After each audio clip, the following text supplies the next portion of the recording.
చట్టం పరిమితి లేదు, అది తీపిచ్చే పరిస్థితి ఖచ్చితంగా ఉంటుంది, అది నేనే చేస్తాను. ఎందుకంటే నేను మళ్ళీ చెప్తున్నాను, కన్నబాబు గారు సిద్ధాంతపరమైన విభేదాలు ఉంటే ఉండొచ్చు.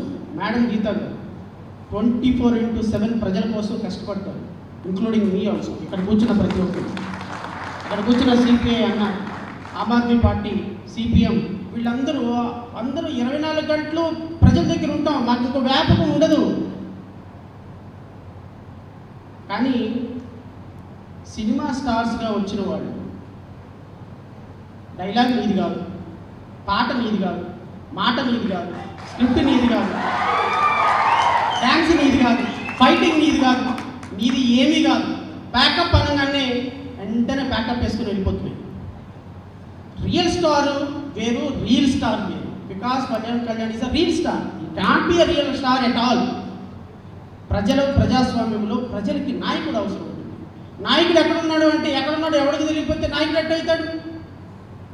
పిఠాపురం ప్రజలు ఈరోజు పవన్ కళ్యాణ్ చూసి ఎన్ని రోజులు అవుతుందో.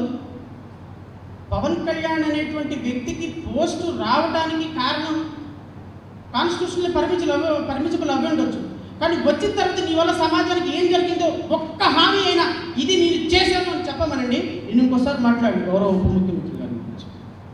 సో సినిమా స్టార్స్ ప్రజల్ని మ్యానిపులేట్ చేసే రాజకీయాలను చేయడానికి లేదు. అట్లాంటి రాజకీయాల్ని ఏ సందర్భంలో మనం ఒప్పుకోకూడదు. మన ప్రజలు, మన భావితరాలు ఖచ్చితంగా సఫర్ అవుతారు ఇలాంటి వ్యక్తులకి. విజయ్ ఏం చేశాడు తమిళనాడులో? సినిమా స్టార్ లాగా డబ్బులు ఉన్నాయి కాబట్టి మొత్తం ఒక చోట ఒక ఈవెంట్ చేశాడు, 40 మంది అమాయకులు ప్రాణాలు పోయి.